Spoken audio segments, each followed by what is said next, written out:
elementary school, the place of recess, snot-nosed kids, and learning basic math. You're taught how to brute force arithmetic, like long divisions, fractions, your times tables, and then in middle school, they let you use a calculator for some stuff. And then in high school, you get one of these beefy TI-84s. But the important thing about this is that I only got one after I proved that I knew how to add, that I knew how to do times tables, and that I knew how to do basic math. Giving kids and people in the education system like myself free, unbridled access to AI like we're kind of already getting is like giving a first grader one of these to solve times tables. AI has its uses. I'm not some Luddite that doesn't believe that it does. But education is really not one of those uses. Hi, my name's Elena. I mostly use my platform to talk about my YA fantasy book that I wrote. But today I've got a slightly different topic for you guys. So, as many of you guys know, I'm a junior in high school. I started taking high school classes in spring 2023 when I was an 8th grader. I would just get in a bus and they would like take me over to the high school because I was like a nerd. The state of Oregon classifies me as a tag student, which is like talented and gifted, but that's mostly just a bumper sticker. But the important thing about spring of 2023 is when I feel like I started to notice AI rearing its ugly head into the education scene and where it started to exist mainstream everywhere else. I remember taking creative writing class in the spring 2023 semester, and our teacher showed us this new thing called ChatGPT that could write a soliloquy about a famous local landmark that we had with like near perfect accuracy. But what struck me as odd, and I as a bright-eyed 8th grader, I had no idea, she didn't seem like excited about, I should put this down, she didn't seem excited about it necessarily. She seemed more like apprehensive. Like she was curious, but in the way that you are about something, you're like, oh, this could be really, really bad. And I guess she was right, because that was before I or anyone knew the effects that AI could have. Now, I don't think she or anyone in that room at the time thought about people using it for like academic dishonesty or stuff like that. But definitely, I could tell that some people got bad vibes from it. I didn't, because I honestly didn't know why. I was literally like 14. And today I kind of want to cover how I think AI has like zero place in K-12 education, since school is an environment where the goal is to learn processes, like how to do things, not produce a result. So, and I didn't write this in the script, I just wanted to define what I mean by processes. Like, you know how in like math class, people always say like, oh, I'm never gonna use a Pythagorean theorem, or I'm never gonna use a quadratic formula, or why do I need to know what the powerhouse of the cell is? And that's not necessarily because they want you to learn this stuff. Like, they don't, because teachers frankly don't really care that you learned the stuff. They care if you learned how to learn about the stuff. Like, as my history teacher tells me, he doesn't really care how much we retain long term about like the American Revolution or the Civil War or the Cuban Missile Crisis. He more so cares about us learning the critical thinking skills of analyzing primary sources, how to conduct a proper debate, how to research a topic and stuff like that, because those are skills that we need and will matter a lot more than the Cuban Missile Crisis and knowing what that was, or the second Red Scare.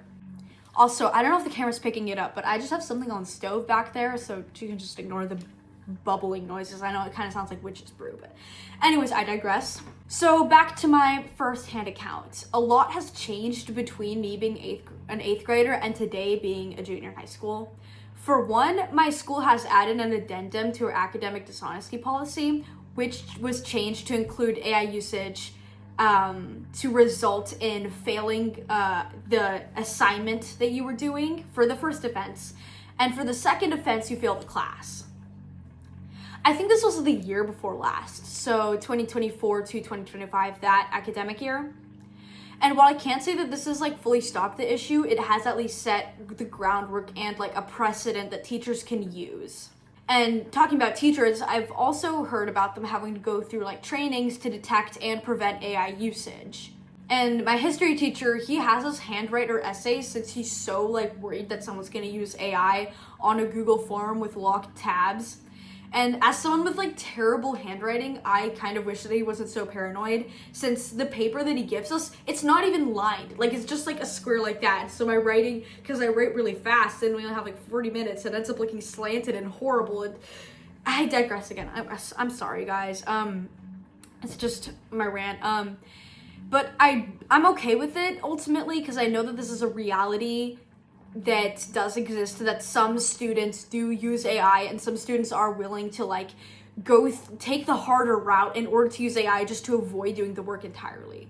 And shockingly, some teachers are okay with AI usage and even promote it. Like a new teacher this year, he's super green. I'm a teacher assistant for him, and he's a business teacher. And he was like super okay with it at the beginning of the year. He was like, I don't mind if you use AI. It's okay for like brainstorming and stuff like that. And I didn't say anything. But I knew that this would run into snags. And it did, since those students don't have that groundwork about business and they need like a large notepaper during tests because they can't like retain all of this information. And to be fair, this is like a prerequisite class, so it's mostly freshmen and sophomores taking this class.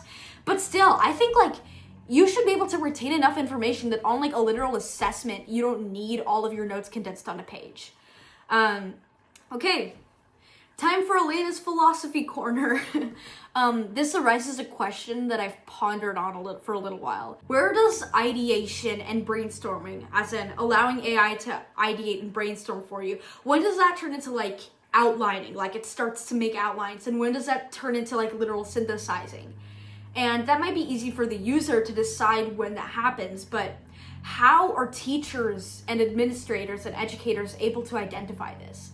Like, can you tell? Can a teacher like tell whether an idea came from AI and whether that outline came from AI? Can they tell with like certainty? I don't know. If any teachers are in the comments, please let me know. And on the flip side of that, when does like tweaking and refining like an essay to make it sound better, when does that turn into like rewriting and restructuring? And if we can't detect any of this with any certainty, why are we allowing any of this at all? Okay, back to normal, Elena. So I've talked about admin, I've talked about teachers, now let me talk about the students, so like my peers. Okay, so this is kind of funny. My sophomore year, we were doing this assignment in global studies, which is like history. It was like super easy peasy. If you know what a DBQ is, it's just like you read this document and you answer questions based on the document. It's like literal like assignments 101. And so ChatGPT was blocked on school Chromebooks at the time.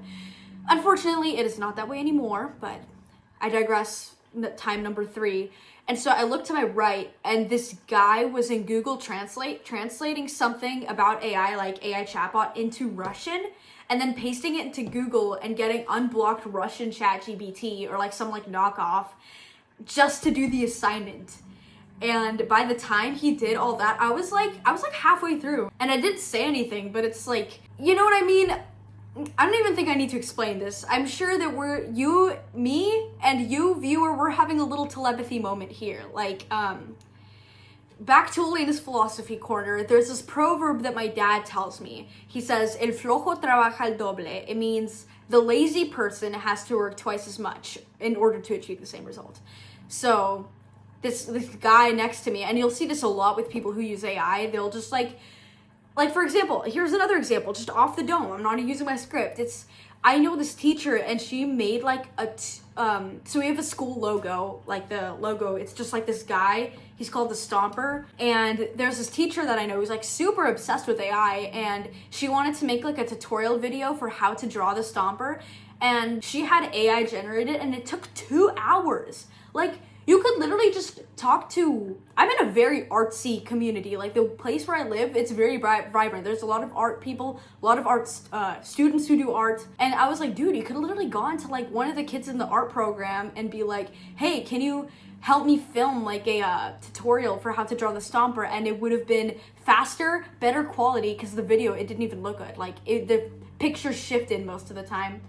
And it would have probably taken less than 2 hours. And it probably would have wasted less water too. And so I feel like that's just another example of el flojo trabaja el doble. Anyways, and another example is this girl that my friends and I know, we call her AI girl, not to her face, but just like in conversation between us. She uses ChatGPT for literally everything. Like, I do not think that she would be able to tell what time it was without asking like ChatGPT what time it was.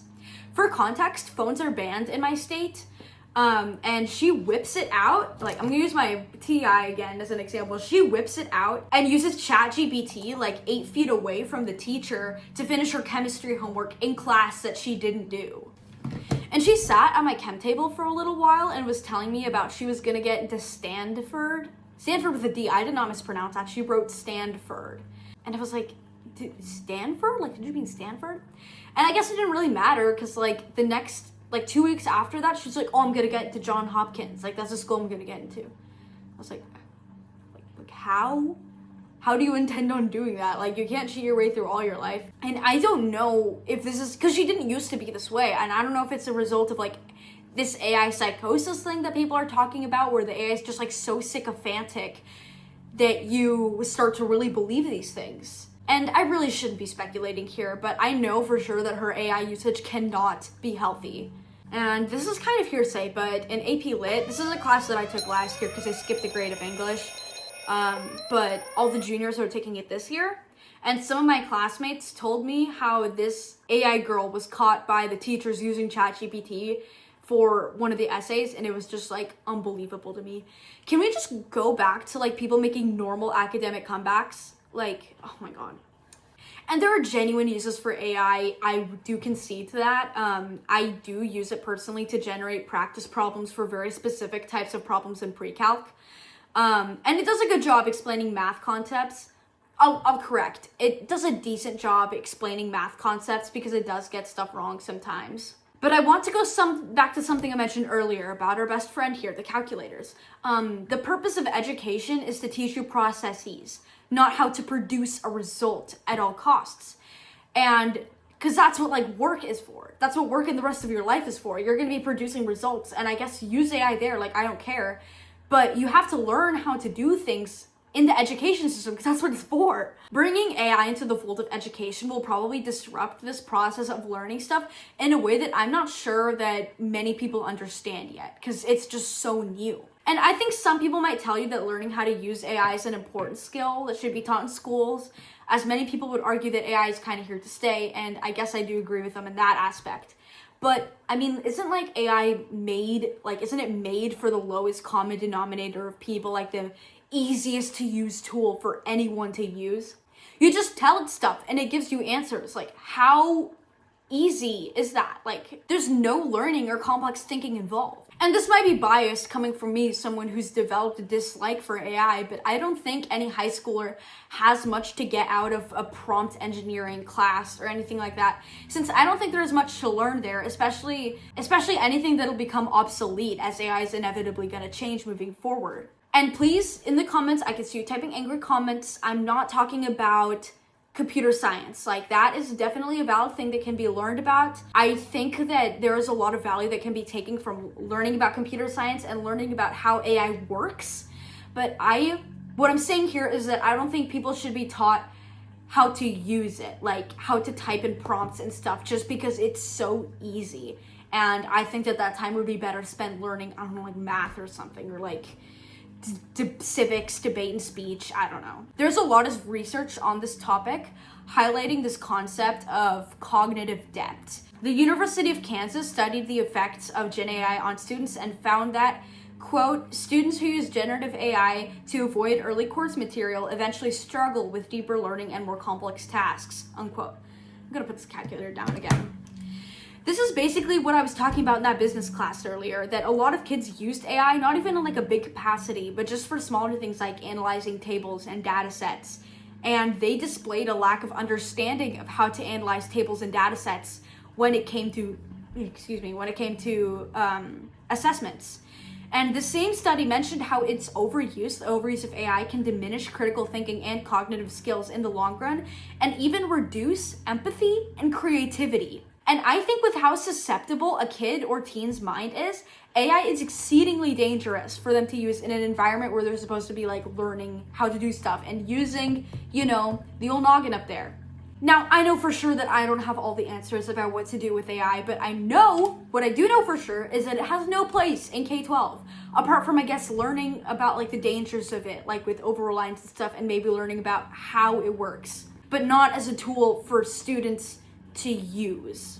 Not to mention the mental health impact, which we're only starting to begin to understand. Although that's more so with conversational chatbots, but like I mentioned with like AI Girl, like the the sycophantness that AI will give you, like it will tell you whatever you want to hear, because it's designed to do that. A University of Kansas study also mentioned a third concept called cognitive offloading, where people make AI do foundational work, which reduces the individual's ability to build off of that foundational knowledge in the long run. All right, what do you guys think? Do you think AI has a place in education? Do you know anyone who's obsessed with AI, like the AI girl I mentioned earlier? Let's gawk at each other's stories in the comments. Just a reminder that my book, A Universe Gone Awry, which I didn't write with AI, by the way, just released, and it's YA fantasy, and I have tons of videos and shorts on it about it if you just check my channel. I dropped the synopsis in the description like I usually do, and I'm still offering the prologue and chapter 1 for free if you sign up on my website. Like and subscribe if you want. Hit all the funny buttons below this video. You know how to use YouTube. You know. I wonder if you can hype this video if you're able to. Since my channel's like big enough now, because I think it was like 500 subscribers, and the last like long form video I released was before I had 500. And thanks for like all the subs, by the way. It's like we're like over 800 now, and that's like honestly crazy to me, because the last time I did like a thanks for the sub things, we were at 30. It's kind of embarrassing, but it's just funny to me. Anyways, thank you so much, and yeah, see you in the next one. Okay, here's a funny anecdote. I was joking with my friends about AI Girl, and we were wondering if she starts conversations with like, "Hi user, what problems are you gonna tackle today?" Anyways, so sorry. Buy my book on Amazon now.